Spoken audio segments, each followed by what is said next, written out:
बहुत धन्यवाद है यहाँ आने के लिए। लेकिन आप लोगों के कुछ ऐसे एंकर हैं जो मिसबिहेव करते हैं। पीड़िता अगर शोषित है तो उसका शोषण करते हैं, उन चीज़ों का ख्याल रखिए। क्योंकि परसों में प्रमुख सचिव क्या गई थी, कुछ मिसबिहेव किया गया, इसका जरूर ख्याल रखिए आप लोग। अपने मुद्दे बताइए। मुद्दे सिर्फ एक छांगुर का मुद्दा नहीं है, सिर्फ छांगुर एक गैंग का सरगना है। गैंग का सरगना सारे काम को एग्जीक्यूट नहीं करता है, वो जो उसके अंदर में काम करते हैं वो करते हैं। इसमें गैंग के जो सक्रिय सदस्य हैं वो काम करते हैं। सरगना पकड़ा गया है। अगर आप उस प्लेस पे जाएंगे, पूरी बिल्डिंग को जमींदोज नहीं किया गया है, आधी ही बिल्डिंग को तोड़ा गया है जो इलीगल थी, बाकी को नहीं तोड़ा गया है।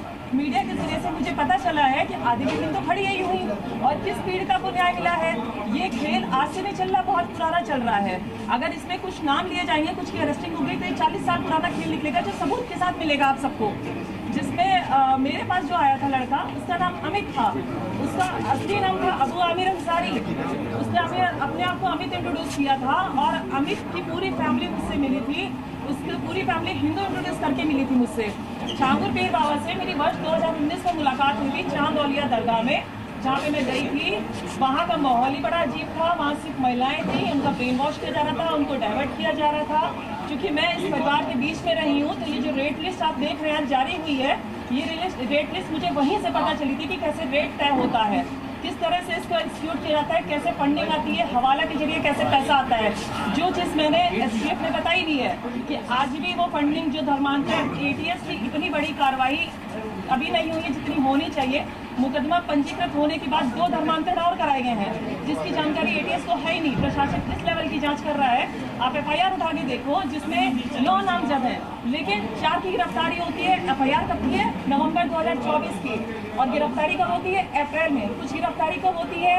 अभी 5 तारीख को। क्यों? सिर्फ 4 लोगों की गिरफ्तारी, 9 नामजद, और उसके अंदर ना जाने कितने नाम। अगर गिरफ्तारी का आंकड़ा निकाला जाएगा ना, तो 40 से 50 के ऊपर पहुंचेगा, उससे कम नहीं रहेगा। और छांगुर के द्वारा 5 वर्ष के ऊपर लड़कियों का धर्मांतरण कराया जा चुका है, और जिनसे मैं पीड़ित हुई हूँ, उनके फादर अबू हुरैरा अंसारी द्वारा 10 से ऊपर धर्मांतरण हो चुका है। अगर उनको जब तक पकड़ा नहीं जाएगा, ये खुलासे पूरी तरह से नहीं होंगे।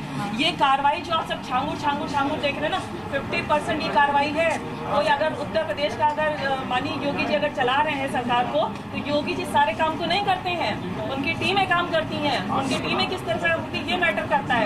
तो इस गैंग का सरगना गिरफ्तार हुआ है, सक्रिय सदस्य तो हुए नहीं है। सक्रिय सदस्य ही तो धमकी दे रहे हैं, वही तो इस कार्य को आज भी कर रहे हैं। उस पर आवाज क्यों नहीं उठाई जा रही है? मैं आप सबसे रिक्वेस्ट करती हूँ कि उस पर आवाज उठाइए। सरगना गिरफ्तार हुआ है, सरगना की गिरफ्तार होने से सारे राज नहीं खुलेंगे। राज वहां से खुलेंगे जो सक्रिय सदस्य अभी भी काम कर रहे हैं, जो धमका रहे हैं, वो राज खोलेंगे जब उनको पकड़ा जाएगा। तब तक ही राज पूरे खुलने वाले नहीं है, क्योंकि छांगुर एक मास्टरमाइंड था। उसने आप देखें तो प्रॉपर्टी उसकी ज्यादातर अपने नाम से नहीं है, दूसरों के नाम से उसने प्रॉपर्टी ली हुई है, दूसरों के नाम से वो खेल खेल रहा है। कोई भी सरगना अपने नाम से खेल नहीं खेलता है। फंडिंग हुई है, रेट तय किया गया है, फंडिंग का पैसा किसी पीड़िता को नहीं मिला, किसी से भी आप पूछ लीजिए। ये जो अमाउंट आता है हवाला के जरिए से आता है, ट्रांजैक्शन हुए नेपाल के जरिए से आता है। नेपाल का बहुत बड़ा इसमें सहयोग रहता है, वहाँ से आने जाने का, पैसा लाने का।